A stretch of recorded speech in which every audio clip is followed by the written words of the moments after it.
Nüüd järgmine asi, mis ma biogaasist räägin, on see, et enamasti 90% üks suur saal on alati parem kui mitu väikest. On erandeid, aga erand on alati siis, kui sinna teise saali peavad inimesed mingil põhjusel, loomulikul põhjusel minema. Näiteks selles teises saalis on tualetid. Ma räägin kohe bändist, miks on see. Või kui sellest teisest saalist läbi minnes saab minna tubadesse. See on ainuke võimalus. Oletame, et teil on kaks saali. Ühes saalis on söömine, teises saalis on bänd. Ja teie arvate seda, eks ole, et ka õhtujuht teab seda, eks ole, või et õhtujuht saavad inimesed tantsima, aga sinna saali mitte mingil muul põhjusel minna ei ole vaja. Ainuke asi, miks sinna on vaja minna, on see tantsimine. Kained pulmaseks on tagumises otsa see bänd, Espa, tule nüüd see poole. Küsin sinu käest. Ütle mulle, kui sa oled kõrvalsaalis, kuhu inimestel ei ole põhjust tulla. Väljutad see tantsimine. Kui tihti on see, et te mängite tühjale saalile? Mitte ehti. Ütled tõsiselt, ausalt. No, on juhuseid. No, seda ma räägin, eks ole. Inimestel peab olema põhjus tulla sinna saali. Ja see tantsimine ei ole alati see kõige tähtsam põhjus, eks ole. See viimane asi, ega eelmine asi, ühe inimese kohta peab alati 1,5 ruutmeetrit. See on see number, mille järgi te võiksite arutada biokohtade suurust. Meil on 100 inimest, 150 ruuta. Meil on tegelikult täna see kitsalt, kui me õhtul hakkame tegemas, meil on see, piisab kohe. Eile meil 3 meetrit pandi juurde. Siis on see täna õhtul just kerast ära. Et 1,5 ruutmeetrit kogu pinda, ka teik. Siis ma pära bänd, lava, kõik lauad, teie istumine käib. Nüüd see viimane lause, et biokohad, selles võib alguses rääkis, et biokohad enamasti ei mõtle kaugemale kui biokülalised. Ehk teie. Aga tegijate ja muude asjade peale nad tõesti ei mõtle. On erandeid ja neid on Eestis olnud 10-15, nagu ütlesin alguses. Toitlustamist. Kui on hea biokoht, enamasti kõikidel headel biokohtadel on oma toitlustamine. Ja hästi harva, kui nad lubavad kedagi teist sinna kõrvale. Nüüd on ka biokohti, kellel on nii-öelda toitlustamine, aga see toit ei ole alati õige parem. Seda tõesti mitu korda. Ma soovitan alati võtta nagu mitu pakkumist, alati minna proovi sööma. See proovisöök on hästi tähtis. Ja enamasti need biokohad, kõik ka catering firmad, nad lubavad seda teile. Sest leppige kokku. See võib aeg-ajalt maksta midagi, aga igal juhul minge ja leppige see kokku. Nüüd toidust, sellest kogusest, toitu peab vähemalt olema 1100–1200 grammit per inimene. See on külm ja soe toit. Kui te võtate vähem, on hästi suur tõenäosus, et see toit saab enne kella 12 otsa. Päris konkreetselt. Ja veel üks asi nii-öelda toitlustamise kohta on see, et väga paljud väiksemad biokohad või talukohad või turismitalud ütlevad sellist asja, et meil on niikuinii rohkem kui 1100–1200 grammi. Meil on igal juhul rohkem olnud, eks ole, ja me ei hakka paberile panema seda 1100–1200 grammi, see toit on lihtsalt nii palju. Ja teate, mis juhtub? Nendel väikestel biokohtadel puuduvad magneedid, ehk siis nõud, mille sees soojendada. Ja hästi suur osa sellest 1900–800 grammist on soe toit. See viiakse kööki pärast ära. Ja sõltumata sellest, et neil on 1100–1200 grammi nagu menüüs, toitu ikka ei ole. Siis see viiakse kööki ära, see on külm. Inimestel süüa ikka ei ole mitte midagi. Samas nagu see on siin nagu paigas. Et igal juhul te peate saama teada, mis sellest menüüs on. Palju gramme seal menüüs on. Ja arvutame selle järgi. Igal juhul. Enamasti need pulmad, kus on biokohta öeldud ja toitust on öeldud, et toit on piisavalt. See sama lausega. Hästi tihti toit mõtleb otsa. Seda pole palju juhtunud, aga alati siis, kui öeldakse, et toit on piisavalt, mitte grammidest. Sa pead siis arvestada 1100–1200 grammi. Jällegi, mida rohkem inimesed, rohkem peab olema grammi, mida vähem inimesed. Kui teil on näiteks 10 inimest pulmas, siis ma kardan, et 1200 grammi per inimene natuke liiga palju. Aga 100 inimest sellised juhul mängime rolli see, et mingid suuremad mehed seal söövad rohkem. Ja, just, ma mõtlesin, eks ole. Ja mingid väiksemad mehed ja naised söövad vähem, eks ole, keskmiselt seda rohkem. Sellega igal juhul arvestada. On toidu kohta küsimusi? Sul on, jah? Ma tahan lihtsalt märkida seda, et on juhtunud seda, mul oli 2 aastat tagasi oli kulm, kus Noobal oli ka tegelikult catering firma poolt andnud ette see grammi kogus. Ja Noobal vaatas peale, et mis mõttes nad söövad kilo toitu, see on ebanormaalne. Nad tõmbasid selle vägivaldselt 600 peale, catering hoiatas, toitavad vähemaks ja sai otsa. Soe toit sai otsa ja selle peale siis kohal olid ka 6 sellist metsaärikat. Nad tellisid endale Viljandist Peetri pitsad. Tuleks näinud Noobeli nägu, kui tuli sisse pitsapoiss 6 suure pitsaga. häbi oli. No, ma tean, kõik arvutavad rahvusvaheliselt see 1100–1200 grammi, see on täiesti tavaline number. Samamoodi on 1,5 ruutmeetrit per inimene. Need on 2 numbrit, mis te peate endale meelde jätma. Teil ei ole mõtet väiksemaks võtta. Mis aega oleks olema siis sooja ja pooleks? Umbes pooleks, eks ole. See sõltub jällegi, mis sealt soojalt pakutakse, eks ole. Hästi keeruline öelda. Ütleme niimoodi, et kui sellest 1800 grammist nagu üle poole on sooja, siis on jällegi keeruline, eks ole. Jällegi, sõltub magniitidest. Ja see on soojendusnõudest, eks ole. Kui neid ei ole, te peate küsima, kas need on, eks ole, näiteks mingi talukoht. Siis, kui seda sooja toitu nagu poole kanti, mis natukene alla poole, eks ole. Probleem, sest see viiakse pärast taga tuppa, sul külm, seda kasutada ei saa. Kõik. Ja loota sellele, et kõik inimesed kohe nagu, kui see nagu näiteks vaanatena välja viiakse, kõik ei söö seda kõik ära. Ta jääb järgi, igal üle järgi. Et headest biokohtus on alati need soojendusnõud, alati on see seal sees, sealt alati juurde tõsta. Muidugi peate arvestama aeg-ajalt sellega, et tegelikult on Euroopa Liidu direktiiv, mis nõuab seda, et toit võib laual olla ainult 4 tundi. Mõned Eesti biokohad kasutavad seda väga täpselt, aga nad oskavad väga täpselt selle toidu lauale viia niimoodi, et siis, kui see ära viiakse, siis põhimõtteliselt enam kellelgi nagu kõht tühiga ei ole. Suvel uske mind nii-öelda, kui seda toit on laua peal, näiteks mingi hapukoore või majoneesi baasil tehtud salatit, noh, see läheb niikuinii halvaks. 30 kraadi, no ei ole midagi paras. Aga see 4 tundi see direktiiv on olemas, 4 tundi võib olla nii-öelda külm lauamat siis. Ma ei tea, kus on 5. Küsimusi veel toidu kohta? Võiks te rääkida eelistest ja puudustest erinevatest serveerimisest vahel või laodi juures? Okei, oma kogemusest. Sest kõige hirmuäratavam nii-öelda serveerimisviinis on a la carte minu jaoks. Lihtsalt sellepärast, et ma räägin ka enda kogemust, pärast vaata teistpidi, eks ole. Toit on hea, aga sa pead nii täpselt paigutama selleks, et toit nagu heana lauale jõuaks. Et sa jõuaks nagu oma tegevused tegelikult teha, mis nagu noorpäril on kokku lepitud. Sa pead seal nagu sekundi seieriga nagu mängima. Sest enamasti a la carte puhul nii-öelda valitakse ka toiduained, mis on nagu lammas ja mingi kala, eks ole, mis ei saa olla taldrikuna nii-öelda laua peal umbes pool tundi, siis võid samamoodi selle lauale tuua. See võib nagu sekundi pealt lauda toodud. Siis bufeel ja vaagranat toomisel, seal ei ole päris palju suurt vahet. Seal ei teki eriti ummikuid, see sõltub ka rahvast. Kui on mingi 300 inimest külas pulmas, siis ei ole vahet, et te viite vaagrat või lauale või bufeel. Suht koht sama. Vaagratena võib-olla see võtab kauem aega, aga niikuinii on bufeelaud kõrval, eks ole. Et seal ongi suur vahet see vaagna bufeelaud versus a la carte. A la carte on kõige parem tegelikult, me räägime toidust enamasti, kui on restorani tüüpi. Aga ta on hästi keeruline just nimelt. Sa pead sekundi pealt mängima neid asju, kõik peavad õigel ajal lauale. Et see ongi kõige suurem vahe. See on pigem isegi nagu laudade paigutuse puhul, nii et ma räägin enda kogemusest, eks ole. Minu jaoks ei ole suurt vahet, kas on ümmargused lauad või pikk laud või siis U-kuule laud või kuidas iganes, eks ole. Ma saan igal juhul hakkama. Aga siin on üks probleem. Üks probleem on see samas peokoha saali paigutus, et enamasti kui sinna saali mahub tõesti, eks ole, 10 lauda, see kõik on sinna ära paigutatud ja bänd ka, siis mul tegelikult sinna vahele kuskile trügida eriti enam ei mahu. Ja kui näiteks on tehtud hästi pikk saal on ja tehakse pikad lauad ja keskele jääb selline umbes nii lai vahemik, seal vahemikus ei ole mul ka mitte midagi külalistega teha. Me ei mahu siis siin ära kuidagi, eks ole. Ja siit nagu laua otsast seda asja teha, kui noorpaar on seal, kus meil on helimees. See on ka natukene keeruline, sellepärast, et enamasti peaks siis esimene mikrofoni kasutama ja noorpaar näeb veits pisikeste nupukestena, et see vahemik peab alati nagu suuremana. Et need on need kõige suuremad vahed. Alkohol!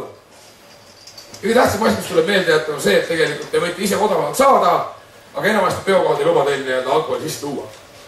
Sest neil on korgimaksud ja enamasti nõutakse seda, et seda tuleks nagu osta. Samas, isegi nende korgimaksude ja muud asjadega jätame seda korraks kõrvale. Kui te ise ostate ise oma alkoholist, te peate alati selle välja ostma ja kui teil jääb selle üle, siis seda kunagi tagasi viia ei saa. Ma tean, kittivad nalja, siis me joome neid järgmised 4 aastaks ole viina ja veini, saan aru, õiged raha on selle all kinni. Kui te võtate peokohast natukene kallima alkoholi, siis te ei pea kunagi mõtlema selle peale, kui palju see kogus tegelikult on. Te saate alati juurde tellida või siis tellida vähem, eks ole. Et aeg-ajalt need numbrid lähevad täpselt samasse hinnaklassi. Võib-olla peokoha alkohol on tõepoolest kallim, aga mitte nii palju kallim, kui see ise ostatud suur kogu. Need samad numbrid, mis ma siin nii-öelda olen välja toonud, need ma saadan teil meili peale, kõik saate selle veini 40 senti külaline, eks ole. Lihtsam on arvestada niimoodi, et see on pool pudelit veini inimese kohta ja viina puhul tuleb arvestada niimoodi, et see on pool liitrit mehe kohta. Siis jätkub, peaks jätkuma igal juhul. Šampust oli see, mis ta nüüd oli, see pokaal inimese kohta 80 külalist, 14 pudelit. Igal juhul saab hakkama. Alkoholimarkidest mina soovitan igal juhul, et ma soovitan. Väga tihti viimasel ajal võetakse pulmadesse ka rumkoola sisse ja viskikoola sisse. Hästi palju olen näinud. Selle suve jooksul umbes 10 pulmas oli viin, rumm ja vein. Ja laua peal just tegelikult. Ma saan teie enda nii-öelda otsustada. Tegelikult see sõltub väga palju sõpradest. Kui sõbrad teevad tõesti rummi koolaga, pole mõtet sinna panna viina laua peale, eks ju. Ja siis selle pealt, see on pulm. Enda on odav. Vot. Pikk vaidlus oli meil samamoodi kontoris, enda firma kontoris, et mida siin nagu rohkem kulub, kas punast või vein, valget. Ja mina olen ikka selle vanakooli inimene, kes ütleb, et 2/3 punast ja 1/3 valget, aga tegelikult hakkasin mõtlema suve peale tagasi, et seda enamasti võrdselt. Eestlane joob valget ja punast võrdselt, et enam seda 2/3 1/3 reeglit võtta ei saa. Ja suve tegelikult, olgem ausad, valget veini läheb tunduvalt rohkem. Arvestage seda. Väga tihti tahate seda nagu, alkoholi puhul alati arvestage sellega, et ärge võtke enda maitset. Kui teile meeldib rosee, siis te võite arvata, et kõikidele ei meeldi rosee. Ja ei ole keeruline nagu kõikidele sisse öelda, et see rosee on kõige parem. Võtke keskmine maitse. Vot. On küsimusi? Järgmise teemana ma lähen pulmasele teemade juurde. Ja minge teise ukse taha. Esimene asi, pulmaas ei ole kindlasti ka mitte meelelahutus. Pulmaas on see, kes teile annab nõu. Ja ma olen alati öelnud, et pulmaise kogemuse pagas võiks olla umbes 5 aastat. Küsitakse minu käest, et kust ta selle kogemuse saab. Minu jaoks pulmad on nii tähtis, et ükskõik kus mujalt, firma võidudest, kus iganes, ja mingu siis pulmade juurde. Pulmaise valiku puhul 3-4 inimest peaksite läbi käima. See, et te olete kuulnud kuskilt kõrvalt, et keegi on väga hea, ärge alati usku seda, sellepärast ta võib hea olla, aga mitte teie jaoks. Ta ei sobi teie indiviidiga või teie selle stiiliga või teie tunnetusega. Et igal juhul saage kokku, rääkige, kuulake. Ma alati ütlen sellist asja, et selle pulmaise peokohaga on hästi tähtsad nagu aura või see on minu inimene. Kõiki rohkem ei ole vaja. Sa tunned seda ja lähed temaga edasi. Häid tegijaid on piisavalt, aga tipptegijaid on Eestis umbes 10 jagu. Minu arvamus. No, seal on päris palju neid seda ja ma ei ole veel näinud, just nüüd ma olen näinud hästi palju videosid erinevatest pulmaisadest, ma olen näinud ühtegi pulmaisa, kes oleks nagu sarnane. Kunagi 5 aastat tagasi ma arvasin, et ma olen Tõnis Millingu hästi sarnane. Ja siis nii-öelda Urmas Ääroga rääkisin selle teema, ütlesin, et kuule, mulle, Urmas on väga hea fotograaf, ütlesin, et Urmas, et kuule, mulle tundub, et Tõnis Milling ja mina, me võime teeme samamoodi stiili. Urmas hakkas kõva aega naerma. Kõige parem asi, kelle käest küsida nagu stiilide kohta ja pulmaiside kohta ja bändi kohta, muuseas ongi fotograafid. Sest enamasti, kui pulmais on tagatoas tegemas kokkuleppimas omi asju, eks ole, siis ta bändi enamasti ei näe. Siis kui bänd on läinud taha tuppa ja pulmais on ees, siis nagu bänd ei näe nii-öelda pulmais, aga fotograaf ja videomees muuseas on kogu aeg väljas, et küsige alati fotograafide käest, mida nemad arvavad pulmaisest. Enamasti fotograafidel on oma maitsega nii-öelda stilistika poole pealt, see selleks, eks ole, aga nad teavad, nad näevad palju rohkem aeg-ajalt kui meie kõik kokku. Ja mina rõhutan ühte asja, et kui pulmaisega juba räägid, siis pulmais on see, kes teeb teile kava. See ei ole agentuur, see ei ole peokoht, see ei ole kahjuks ka teie. Las see pulmaisa teeb selle kava ja siis mängi selle kavaga. Mingi sinna kavast sisse vaadata, kuidas see kava välja näeb ja siis hakkab sinna oma nii-enda kommentaari juurde panema. Miks? Sellepärast tema peab vaatama suurt pilti. Tema on see, kes selle peo lõpuks kokku paneb. Noh, koos teiega loomulikult. Tema on see, kes peab kella 12 tegema sellise tunde, et kõik need külalist oleks hea olla. Küll see pulmaisa loomulikult on. Et teil oleks hea olla. Kõige pakkugi nii pilti, eks ole. Teil hea olla, külalistel hea olla. Kõik klapiks. Nii et arvestage sellega, et pulmaisa peab teile tegema kava. Kella ajaliselt täpne. Ärge loodke seda, et pulmaisa kirjutab sinna, et kell 16.15 teen ma selle mängu ja kirjutab lahti, mis mängu ta teeb. See on üks teine asi veel, üks teine aga veel. Nimelt, teiega saab pulmaisa kokku 2, 3, 4, 5, 6 korda. 6 korda võib liiga palju, 2 korda võib liiga vähe. Külalisi näeb pulmaisa pulmapäeval. Esimest korda. Kui ta on enne seda lubanud teile, et ta teeb neid mänge, siis minu arust on see natukene vale, sellepärast, et kus tema teab, millised mängud võiks sobida selle külalistega. Tal on umbes tunnikene paar aega aru saada, millised inimesed teevad milliseid asju. Millised inimesed on tagasihoidlikud, keda mitte puutuda. Millised inimesed on need, keda kutsuda ette, kellega mängida. nii et selles mõttes kogu see mängukava, see on pigem improvisatsioon pulmapäeval.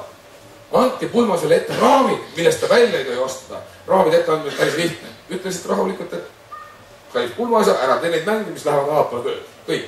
See on juba raam, eks ole. Kallis pulmaisa, ära puutu vanemat. Kallis pulmaisa, ära tee mulle seda. Pulmaisa kirjutab üles, ei tee. Nüüd võite rahulikult öelda ka teistpidi, et kallis pulmaisa, need inimesed, eks ole. Võtke nad ette. Mõned head pulmasid ütlevad rahulikult, ei, ma kahjuks ei suuda teha selliseid asju. Ma ei suuda nagu allapoole tööd nagu mängu teha minna. Nõus? Väga hea. Paljud teist on juba kokku saanud pulmaisadega. Mitte kaudu. Jah. 200. Võtta üks veel. Jällegi, kui sobib kohe alguses, siis pole mõtet. Absoluutselt pole mõtet. Hinnad umbes sellised. Kui ma räägin staarist 1200 üle, ma ei mõtle pulmaisa kui sellist ametimeest. Pigem mõtlen nii-öelda, võtame näiteks, kelle võtame staariks? Tanel Padarit teeks pulma. Ta tegelikult pulma ei tee, eks ole, aga noh, sinna käib. Tahate endale pulmaisaks saada näiteks, kes meil see nii-öelda see saat, pagan mulle tuli nime meelde, saatejuht, ütlegi ma nüüd. Mart Sander just nimelt. Alla 4000 euro kindlasti kohe ei saa. Pole mõtetki nii-öelda. Aga ta tahab alati tulla oma selle suure ansambliga ka nii, et selle pärast. See on 20 liiget ka palju. Aga muusiki naljakas nii-öelda, et Mart Sander ei tee üldse kehvasti. See on väga hästi, mõnusalt. Aga ta on hästi keeruline indiviid niikuinii pulmudest, nii et ta on ainult staarid seda. Vaat, hinnad on sellised, jah. Olete nõus see tagumises reas, pulmaisad? Väga hea, toogud. Parim on selline, kes teab, et see on, keda on kogu aeg näha ja kuulda, aga kes teab, et see on teie pidu. Üks hullem asi nii-öelda pulmade puhul on see, et hea pulmaisa väärtus võib-olla aeg-ajalt tuleb välja siis, kui pilt hakkate vaatama. Kui te pulmaisad iga jumala pildi peal, siis minu arvates on küll midagi valesti. Tõsiselt, noh. Kui pulmaisa ühegi pildi peal ei ole, nagu minu puhul, siis on ka võib-olla midagi valesti. Aga lihtsalt nagu, see on nagu see väärtus, et tema asi ei olla pildi peal ja alla. Tema asi on juht, et teil oleks hea olla, et külased jõuaks pilti peal ja nii edasi. Ma olen alati see kõrvale pannud nii-öelda mõned pildid, mis võiks olla pulmasel kaasas ja ma tean, et seal mõnedel hästi niimoodi ei ole, aga ma olen lihtsalt seganud sellele teemal. Ma tean, mulle meeldib. Üks kast, teine kast, need on kõik nimed ära saata. Ma tean, see on naljaks, puustkahur. Neid kaste mul alati kaasas 2. Miks neid vaja on? See oli igat pisiasjad, mida pulmades võiks vaja olla. Mis teil võivad koju ununeda? Mul on see suured pulgad. Okei, kõik sellised pisiasjad, lindid, lisalindid. See on isegi Toonekure pesapuu on seal kaasas. Kingikast on mul 3 tükki kaasas alati, igaks juhuks. Ust te ei kujutate ette, kui tihti noorkond unustab ära kingikasti. Lihtsalt sama. Sa võid rääkida mitu korda kingikasti koju. Need on alati kaasas. Raadiosaatjad, pisikesed karbid, no mis iganes, eks ole. Raadiosaatjad sellepärast, et ma olen viimasel avastanud, et autorongi koos hoidmine ükskõik on kõige lihtsam nende walkie-talkidega. Kõige lihtsam. Jagad ära selle autorongis seal mõnele inimesele ja siis sa tahad kindlasti koos hoida. Noh, lihtsam on see informatsiooni vahetada. On küsimusi pulmaisade kohta või sealt tagant kommentaare? Ei ole. Küsige ärge kartida, te võite pärast midagi kõikidega rääkida seal. Majas see ka see. Palju on pulmaemas Eestis? No protsentuaalselt tunduvalt vähem või pulmaisad, eks ole, aga ma ütlen, minu nagu see nii-öelda, keda ma tean ja kes on head, 4 tükki. Kas vist keegi mahub ka selle 10 Ei. Üks mahub. Eestis, jällegi see, kuidas inimesed võtavad seda, eks ole. Mul ei ole nagu naissoost pulmaside vastu mitte midagi, aga jällegi selline turg aeg-ajalt küsib, eks ole, et kuidas saab naine pulma teha. Ma väga hästi saab pulma teha, eks ole. Pole mitte mingisugust probleemi. Aga lihtsalt ei ole julgeid naisi, kes seda tegema tulevad ja need, kes on praegu turul olnud, on nagu nii pikalt olnud, et noh, pulmasid tuleb mul hästi palju juurde. Kas halbu või häid, eks ole, aga pulma emasid ei. Aga muuseas kasutage, jumala eest kasutage, see ei ole üldse paha nii-öelda mõte, et see, mõtlen 4 neid on enam-vähem minu arvates ja rohkem ei ole. Mul küsimus. Jaa. Kas pulmaisa õhtu, et kus tema tasu sees, kui näiteks pulm toimub kuskil kaugemal, ei ole Tiinas sees, kas seal sees on tema ööpumine siis ka või makstakse siis, tuleb eraldi või kuidas? Enamasti nii-öelda oletan, jälgid situatsioonist, kuhu pulmas järgmine peaks minema, et kui see on näiteks laupäevane pulm, eks ole, viimane pulm nagu nädalavahetusel, eks ole, et siis enamasti minul seda öömaha ei ole vaja, ma seda koju, eks ole, ükskõik kus Eestis ka ei ole. kui ta tõesti on näiteks Saaremaal, siis igal juhul peate pakkuma öömaha. Pole mitte mingit variantigi. Saaremaa, Hiiumaa, Muhumaa, kõik saared, te peate pakkuma öömaha. See oli nagu küsimus, seda muud moodi seda teha, eks ole. Kas või näiteks selline asi, mis väga tihti ära unustatakse, on see fotograafide toitlustamine. Hullem on see, et fotograaf on teiega nagu kõige kauem. See on hommikust alates tegelikult küsin video samamoodi. Argo, ütle mulle, mis kellast sa tavaliselt Noorpariga oled? Pikk päev siis kella 10 hommikul. Kella 10 hommikul 12, eks ole. Mina 10 hommikust tähendab seda, et see on Noorpäregi nii-öelda kuskil ilusalongis, eks ole. Mina saan Noorpäregi sellisel juhul kokku alles kella 4 fotograafi video, mis on juba 6 tundi tööd teinud. Ja hästi tihti unustatakse nendele toit anda. Kukud pikalt nii-öelda õhtul. Isegi siis, kui bändile ja pulmasele unustatakse toidu andmine, meie kannatame ära, sest meie tööpäev poole lühem selles mõttes. On küsimusi? Fotograaf, nagu ma ütlesin, kõige parem allikas küsimaks pulmaasjad ja ansamblite kohta, sest tema lihtsalt näeb kõike, tema teab kõike. Videomees samuti. Tema võtab kõike nii-öelda kaamerasse. Pulmafoto puhul ma ütlen ühe tähtsa asja on see, et pulmafoto on tõesti eraldiseisev fotokunst. Iga fotograaf, mingi pressifotograaf ja siis näiteks eriti nagu loodusfotograaf, nad alati ei oska seda. Ja järgi tuleks korraks Urmas Ääro juurde tagasi, kui teil on hea sõber, kes teeb hea kaameraga pilte, siis ta ei ole alati kõige parem fotograaf. Et arvestage selliseid asju. Jällegi ei ole see sama küsimus nüüd selles, et issand üle võtta alati professionaal. Ei, on väga häid amatööre, nii-öelda amatööre, kes nagu pole kunagi mõelnud, et võiks nagu raha eest oma teenust pakkuda. Hinnad algavad alates 350 eurost ja ärge ehmatage, fotograafid siin on, mis mõttes 350? Saate ka väga hea fotograafi 350, kui ta tuleb ainult registreerimist pildistama. Eks ole, see on 1,5 tundi põhimõtteliselt. Kõik. Aga see on kõik 350 eurot see algus. Kui te tahate nagu terveks päevaks fotograafi, siis see tõesti on juba alates 600, 700, 800 eurot. See on väga hea fotograaf. Ja video on täpselt sama asi. Mujal maailmas on see tegelikult võrdne fotograafiga, aga Eestist on natukene, on niimoodi, eks ole. Ta on natukene selles mõttes alahinnatud. Fotograaf võetakse peaaegu alati, videot alati võeta. Jällegi minu asi ei ole kunagi öelda, et te peate mõlemad võtma, mitte mingil tingimusel, see on teie enda otsustada. Anti Einbal näiteks ütleb alati sellist asja, et tema mäletab oma pulma video järgi, muud inimesed väga tihti, eks ole, mina näiteks mäletan pilti järgi, eks ole, see sõltub sellest, kuidas sa ise arvad. Hinnad algavad 450 ja jälle, ma ütlen, kui te võtate videomehe terveks päevaks, siis see 450 mitte kuidagi ei saa, sest video on tegelikult tunduvalt töömahukam kui fotograafia. Kui fotograaf teeb nagu järeltöötlust 2 tundi per iga tund, mis ta pildistas, siis videomees teeb 4-5-6 tundi nagu iga filmitud tunni kohta. Et see võtab hästi palju aega. Ja meil on nagu selles mõttes heas mõttes on Eesti videomehed on jagatud 2 liini. Ühed on kunstiinimesed ja teised on siis nagu lihtsalt head tegijad. Ja nende kunstiinimeste käest nagu tulemuse kätte saamine võtab umbes aasta. Heade tegijate käest te saate 6 kuu kätte. Või 3 kuuga põhimõtteliselt. See aga niimoodi see on. Ja kunstiinimeste jälg võib olla aega parem, aga nende head tegijatel saadest kätte selle tulemusel hästi kiiresti. Kelled ise valite jällegi, küsige nõu. Küll me ütleme see õige nime. Ja parimad fotograafi ja videomehed, või fotograafid ja videograafid on sellised, keda tegelikult peo jooksul üldse ei ole. Te võite isegi vahepeal ära unustada, et teil nagu videomees või fotograaf on olemas. Need, kes tormavad alati ja songivad, kuidas ma ütlen, pahas mõttes või heas mõttes, songivad suure monitoriga objektiiviga teie kaldrikusse kogu aeg, no neid ei ole õige paremad selles mõttes.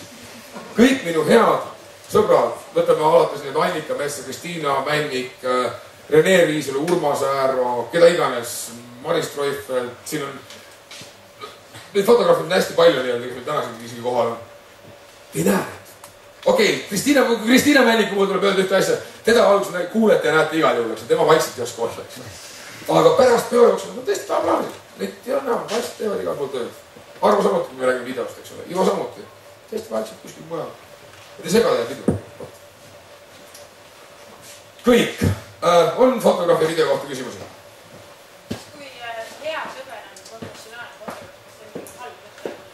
Kas see hea sõber tuleb teil pulmaga külalisena? Kas see hea sõber teil pulmas enamasti võtab ka napsu? Ei võta? Siis on hea mõte. Lihtsalt on see asi, et sõltuvalt sellest, kui hea professionaal sa oled. Käsi ikkagi vaikselt kipub selle alkoholiga natuke nii-öelda alla vajuma. ma soovitan igal juhul, kui sõber on hea professionaal, siis võta loomulikult tema.